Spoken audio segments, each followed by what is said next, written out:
अध्याय 4 देख रहे हैं, भूमंडलीकृत विश्व का बनना। हम अफ्रीका के बारे में बात कर रहे थे और अफ्रीका एक बहुत बहुत बड़ा कॉन्टिनेंट है, यानी महाद्वीप है और बहुत सारे अलग अलग उसमें आता है इक्वेटर जोन में। तो इसमें अफ्रीका में अब हम बात कर रहे हैं रिंडर पेस्ट या मवेशी प्लेग। आप इसको इस तरीके से समझिए कि ये एक बीमारी है जानवरों की, जानवरों को होती है। अफ्रीका में 1819 का जो दशक था, इसमें ये जो रेंडर पेस्ट बीमारी है बहुत तेजी से फैली। अब जैसे ही ये मवेशी का प्लेग, प्लेग क्या होता है? प्लेग जैसे प्लेग हम हिंदुस्तान जो आदमियों का भी होता है, उसमें वो बहुत तेजी से फैलता है, कम्युनिकेबल डिसीज होती है वो।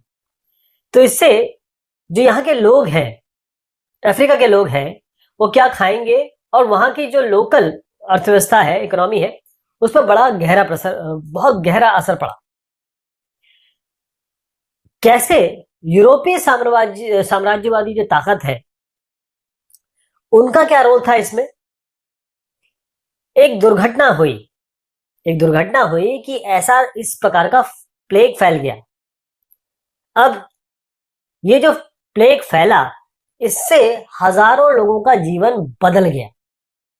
और जब ये दुनिया के संबंध में आए तो क्या नई शक्ल आई, इसको मैं दोबारा अलग तरीके से आपके सामने पेश करता हूं कि अफ्रीका में जमीन की कोई कमी नहीं थी। यहां से हमने बात शुरू की थी। आबादी भी बहुत कम थी और जमीन इनके पास काफी है। आप देखें, जब अफ्रीका का हमने मैप देखा था, कितना बड़ा इलाका है और यहाँ पर जो अफ्रीकी लोग हैं, उनकी बड़ी आसान सी जिंदगी थी। काम काज वो करते नहीं थे, यानी कोई भी किसी के अंडर में कोई काम नहीं करता था। उनके पालतू पशु थे। ना कोई पैसा, ना कोई वेतन, मतलब ना किसी से वेतन लेते थे, ना पैसे का आदान प्रदान था, क्योंकि जो भी जरूरत का सामान है ये खुद ही पैदा कर लेते थे। अगर आप उपभोक्ता हैं, तभी मतलब आपको कोई प्रोडक्ट चाहिए, तभी तो आप पैसा लेन देन करेंगे। क्योंकि अफ्रीकाई लोगों के पास मोस्टली जिसमें किसान थे, उनके पास जमीन थी, उनके पास पालतू पशु थे, तो किसी चीज को कोई कमी नहीं थी। तो वेतन की बात ही नहीं आती, यहाँ पर आराम से जीते थे वो। अब हुआ ये कि क्योंकि इनके पास इतना बड़ा इलाका था और इस इलाके के साथ साथ बहुत जबरदस्त इनके पास खनिज भंडार थे, इसको देखकर यूरोपियन लोगों की का इनके तरफ आकर्षण हुआ। यानी उसकी तरफ आने के लिए ये सोचने लगे यूरोपीय लोग कि चलो अफ्रीका चलते हैं, इलाका भी मिलेगा, खनिज भी मिलेगा वहां पर। अब यूरोपीय लोग अफ्रीका में बागानी खेती करने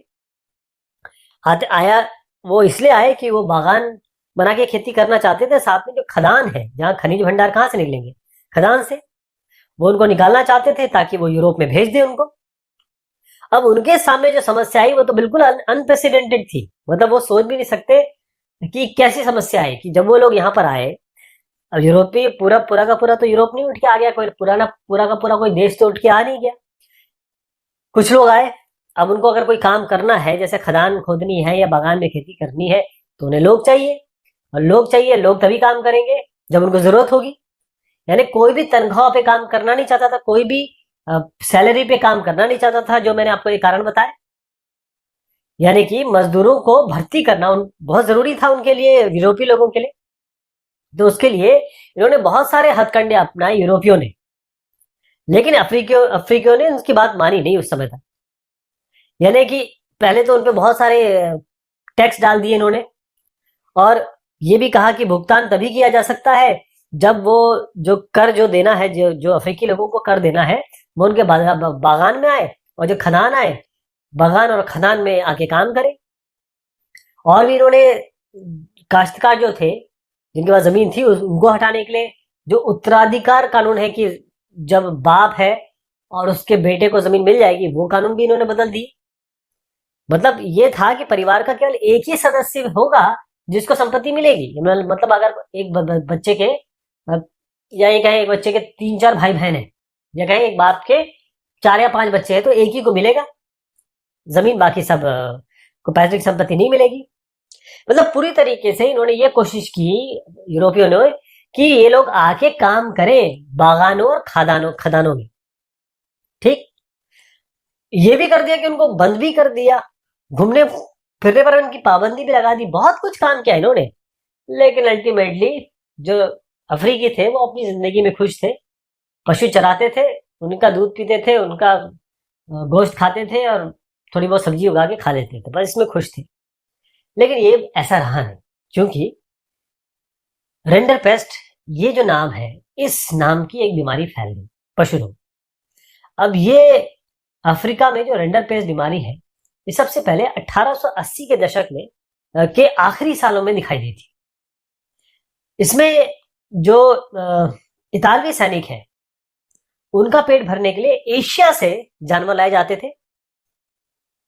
अफ्रीका में जो एरिट्रिया है, इस पर हमला कर रहे जो इतालवी सैनिक थे, मतलब इटालियन सैनिक का पेट भरने के लिए जानवर लाए जाते थे एशिया से, राइट। तो अब ये बीमारी कहां से आई? ये बीमारी इन्हीं एशियाई देशों से यहां पर पहुंची। कहां? अफ्रीका में। अब अफ्रीका में जैसे ये आए, मतलब अफ्रीका के पूर्वी हिस्से से जो महाद्वीप में दाखिल हुए और ये बीमारी भी वहां से दाखिल हुई, तो जंगल में जैसे आग लगती है ना, जंगल में जब आग लगती है तो बहुत जबरदस्त फैलती है, तो उस तरीके से ये आए, एंटर हुई बीमारी एशियाई पशुओं द्वारा पूर्वी हिस्से में, लेकिन ये बिल्कुल तेजी से पश्चिमी अफ्रीका में भी फैल गई। इसका मतलब 1892 तक तो ये अफ्रीका के अटलांटिक तक जा पहुंची।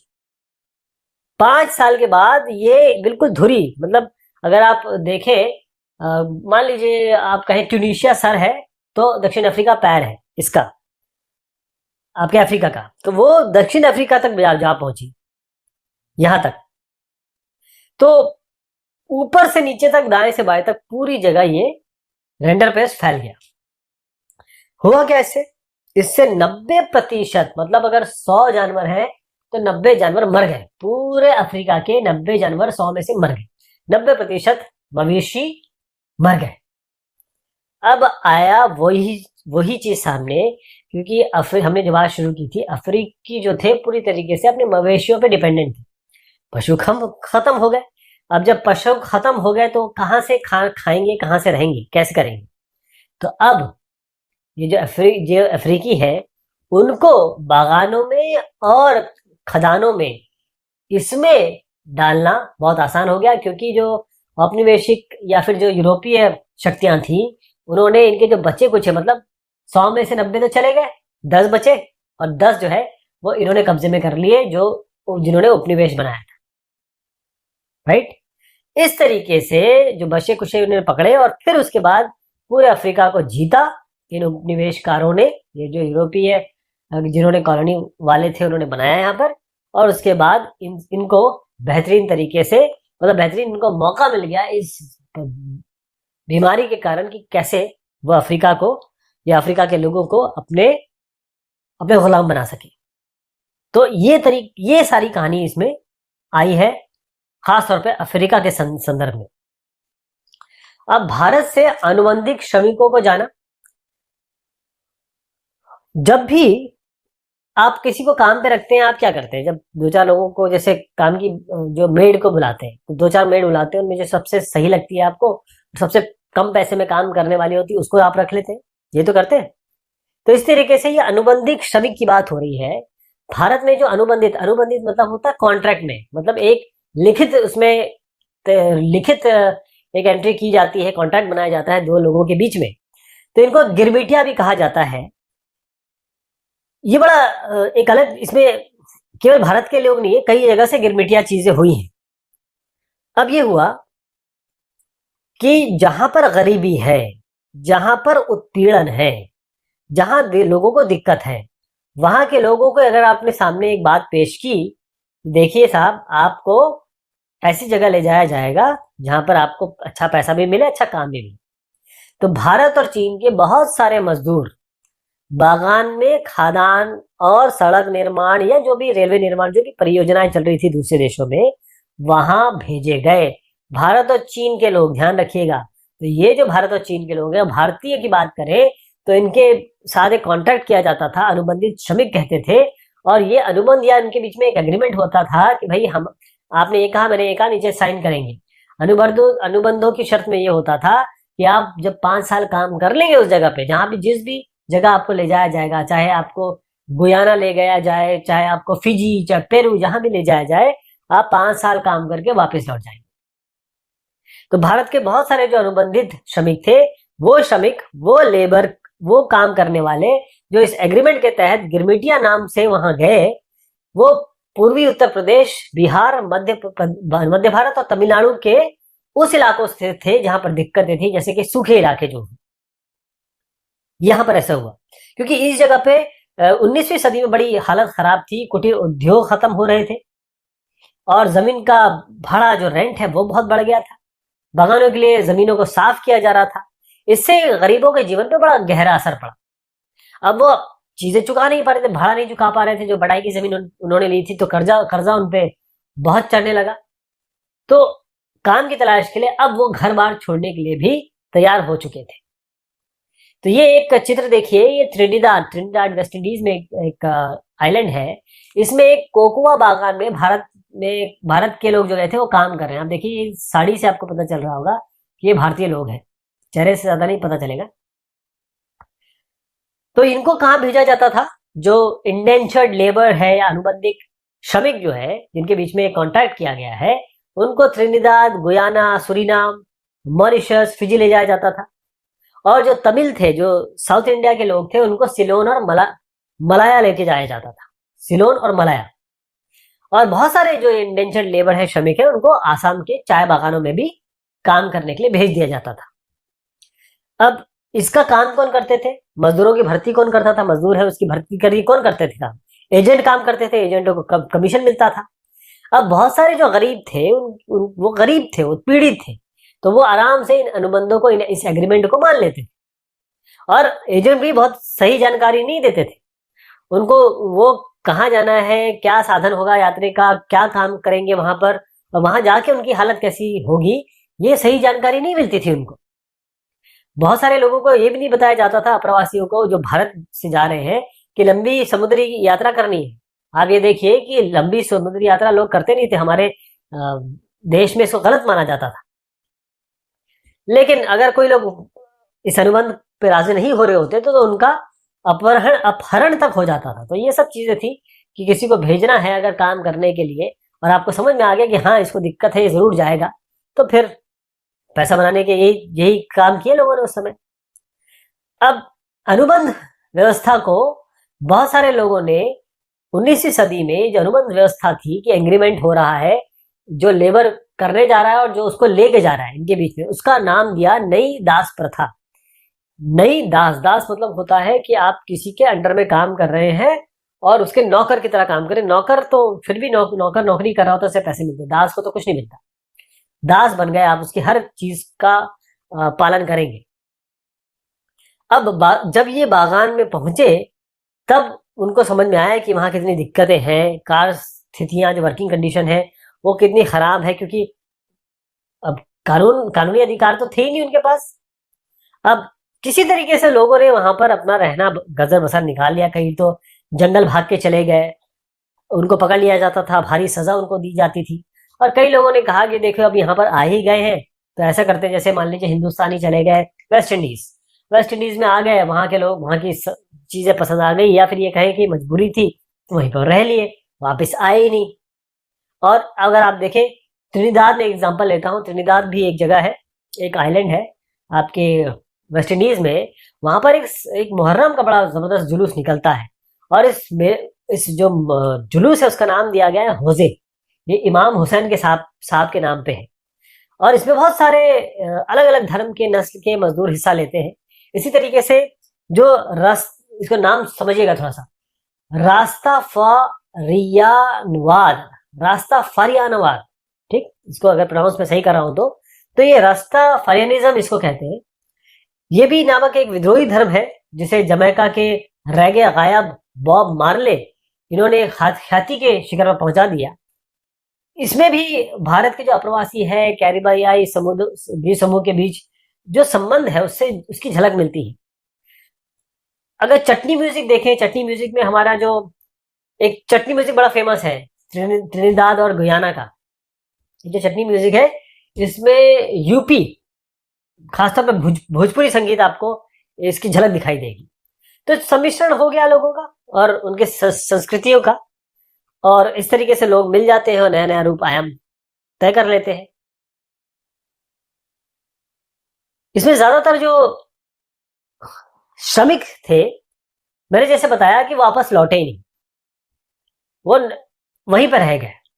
और आप अगर आप नाम अगर बताऊं आपको, ये वीएस नायपॉल, ये जो वीएस नायपॉल साहब है, ये नोबेल पुरस्कार विजेता है।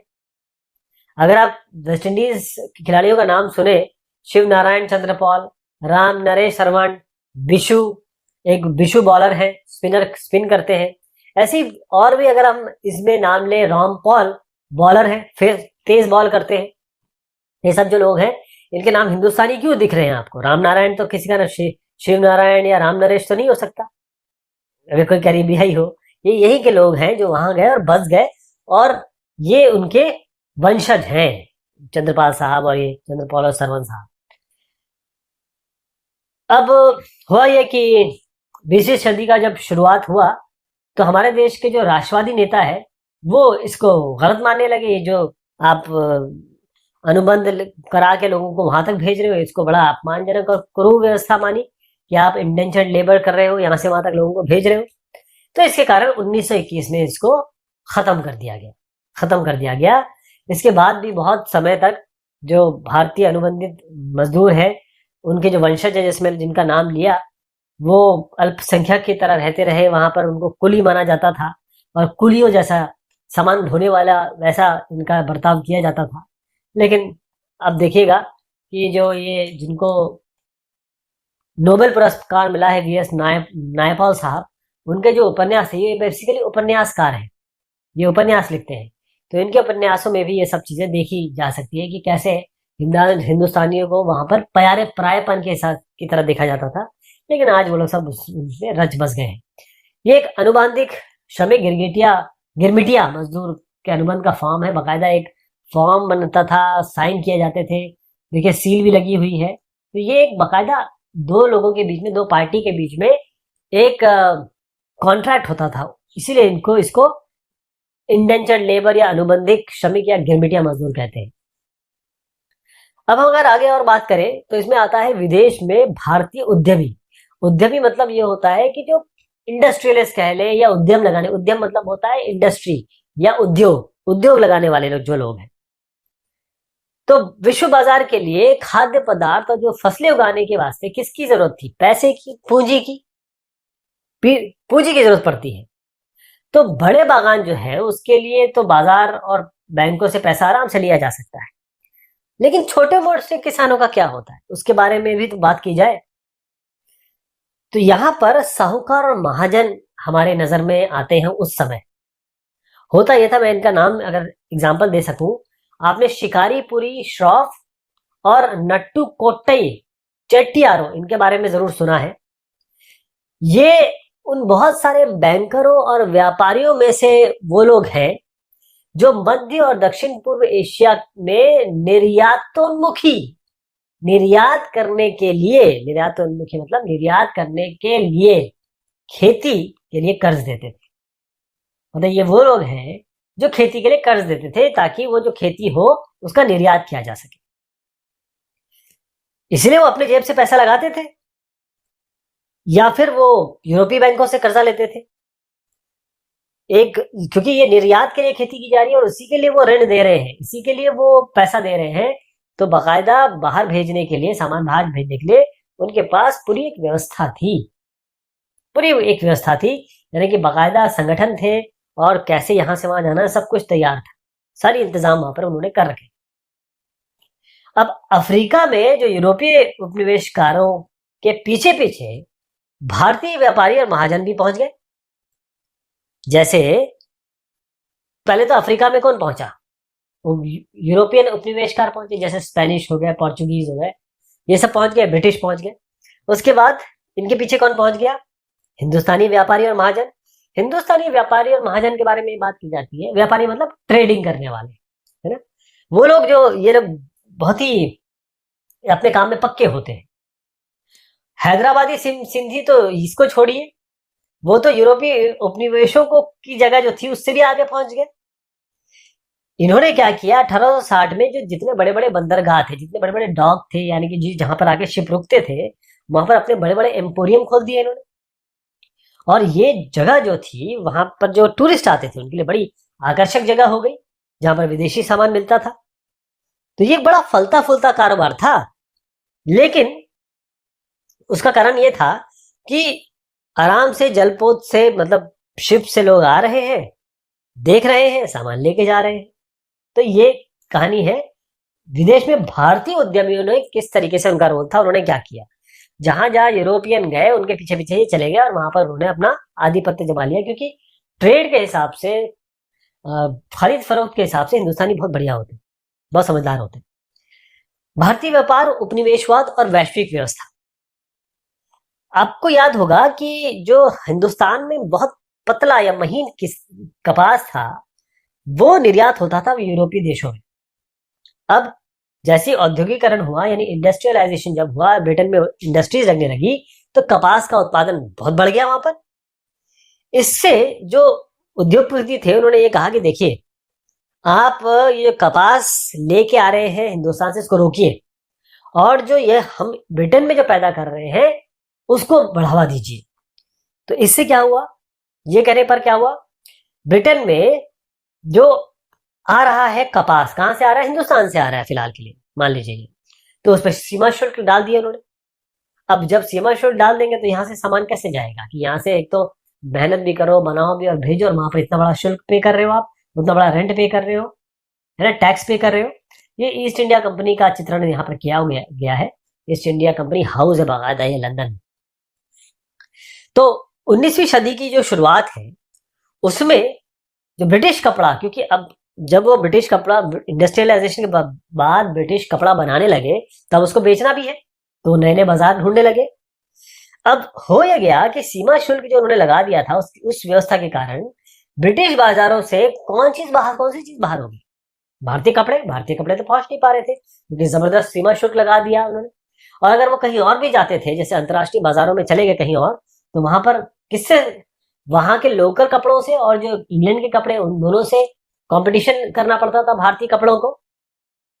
तो ये है, देखिएगा कि सूती कपड़ों का बहुत गिरावट हुई। अगर हिंदुस्तान के हिसाब से देखें, जैसे मैं अगर आंकड़ों से बताऊं आपको, तो सन 1800 के आसपास निर्यात में सूती कपड़े का प्रतिशत 30% था, जो 1815 में घटकर कितना हो गया, 15%, और 1870 में ये हो गया 3%। आप सोचिए, 30% से 3% हो गया, 70 साल हो गए। ऐसी हालत हो गई थी हमारे सूती कपड़ा उद्योग की। तो फिर भारत ने कौन सी चीजों का निर्यात किया, कौन सी ऐसी चीज निर्यात की। थोड़ा सा इसमें एक पेज है कि निर्मित वस्तुओं का निर्यात घटता जा रहा था। ये तो सही है कि जो चीज निर्माण कर रहे हैं उसका निर्यात तो कम हो रहा था, लेकिन जो कच्चा माल का निर्यात है वो तो बढ़ता जा रहा था उतनी ही तेजी से। जो बनाया हुआ माल है वो तो नहीं पहुंच रहा था, लेकिन जो कच्चा माल है वो तो बहुत ज्यादा बढ़ रहा था। अगर मैं इसका फिर से आंकड़ों से बताऊं आपको, पहले समझिए कि ये सूरत और उसके साथ बहने वाली नदी का एक चित्र है। ये बड़ा फेमस यहाँ जगह है, समुद्री व्यापार का एक गढ़ कह सकते हैं इसको। तो मैंने आपको जैसे बताया कि जो बनी बनाई चीजें हैं उसका निर्यात तो वाकई में कम हो रहा था, जैसे आपने आंकड़ों से भी देखा, लेकिन जो कच्चा माल है वो, उसका निर्यात, उसका एक्सपोर्ट तो बढ़ रहा था। 1812 से 1871 के बीच जो कच्चे कपास का निर्यात है वो 5% से बढ़कर 35% तक पहुंच गया था। सोचिए 1871 तक तो कच्चा माल तो जा रहा था। अब कपड़ों की रंगाई के लिए हमारे यहाँ नील पैदा की जाती थी, वो भी निर्यात हो रही थी। अब 1820 में आपको याद है कि चीन से भी अफीम का निर्यात हो रहा था, और अफीम का निर्यात कहां से होता था, अफीम का निर्यात, चीन को अफीम का निर्यात किया जाता था 1820, आपको याद होगा। अभी अफीम आती कहां से थी, अफीम भारत से ली जाती थी। तो इंग्लैंड अफीम भारत में उगाता था, वहां से लेके पहुंचा देता था चाइना में इसको पहुंचा दिया जाता था। और उसके बाद जो निर्यात से, जो अफीम के निर्यात से पैसा मिलता था, उसके बदले चीन से अमेरिका, ये इंग्लैंड क्या ले करता था? चाय और बाकी दूसरे पदार्थ ले लेता था, क्योंकि चाय बड़ी फेमस हो गई थी इंग्लैंड में। तो इस तरीके से 19वीं शताब्दी में जो भारतीय बाजार है उसमें जो ब्रिटिश औद्योगिक उत्पाद है उनकी जबरदस्त बाढ़ सी आ गई, बहुत बाढ़ आ गई। तो भारत से ब्रिटेन और जो बाकी विश्व है उसको जो भेजे जाने वाला खाद्यान्न है और कच्चे माल का निर्यात यानी कि एक्सपोर्ट, ये वाकई में बढ़ा। ब्रिटेन से जो माल भारत आता था उसकी कीमत भारत से ब्रिटेन भेजे जाने वाले माल की कीमत से बहुत ज्यादा होती थी, बहुत ज्यादा होती थी। तो हमेशा इसका ये मतलब रहा है कि इनके बीच में प्राइस में डिफरेंस रहा, हमेशा ब्रिटेन को फायदा होता था। तो ब्रिटेन को मुनाफा जो हो रहा है, क्योंकि कई जगह पर ब्रिटेन अपना ट्रेडिंग कर रहा था, व्यापार कर रहा था, तो जहां जहां से उसको नुकसान होता था वहां से इस भारी मुनाफे से वो बराबरी कर देता था। तो इसको हम बहुपक्षीय बंदोबस्त कहते हैं कि कई जगह ट्रेड करिए, एक जगह से नुकसान भी होता है, एक जगह से फायदा भी होता है, इस तरीके से भरपाई हो जाती है। अब ब्रिटेन के, अब मैं एक पहले चित्र दिखाऊं कि हिंदुस्तान में, ये जो हिंदुस्तान का चित्र है, अगर आप ये देखिए, सूरत, गोवा, मद्रास, मछलीपट्टनम, ये जो इलाके हैं ये 17वीं सदी के अंत में भारत को और जो पार्ट है विश्व के उससे जोड़ने वाले ये व्यापारिक मार्ग है, और ये सड़क के मार्ग है। देखिएगा, ये समुद्री मार्ग नीले में दिखाए गए हैं और आपको जो डॉट डॉट डॉट रेड में मार्ग दिखाए गए हैं वो पैदल या आप कहें जमीनी मार्ग है। यहाँ से आप लाहौर, लाहौर से आगे और इस इलाकों से बहुत आगे तक पहुंच जाते थे, अफ्रीका तक पहुंच जाते थे। तो जैसे मैं बता रहा था आपको कि ब्रिटेन का जो व्यापार हो रहा है उससे जो उसको अधिशेष, मतलब जो जो बचा हुआ चीज मिलती थी, मतलब जो कंटेंट या अमाउंट मिलता था, उसे वो होम चार्जेस उसे कहते थे, देसी खर्चे, उसका निपटारा करता था। जो उससे पैसा बचता था, जैसे जो उसने मुनाफा कमाया, जो लॉस झेला, उसका जो डिफरेंस है, तो जो ब्रिटेन के जो अफसर हैं, व्यापारी, उनके द्वारा जो घर में भेजी गई अपनी खुद की रकम है, निजी रकम, भारतीय का भारी कर्जा, उस पर ब्याज, और भारत के काम पर जो अलग अलग ब्रिटेनी अफसर चुने रहे उनकी पेंशन, ये इससे दी जाती थी। जो वो मुनाफा और जो लॉस था उसका डिफरेंस जो ब्रिटेन कमाता था इंडिया से और बाकी से, वो यहाँ लगाया जाता। तो ये एक और पार्ट देखा हमने इस डिस्कशन का, भी एक दो और लेंगे। तब तक के लिए शुक्रिया, मेहरबानी आप सभी की।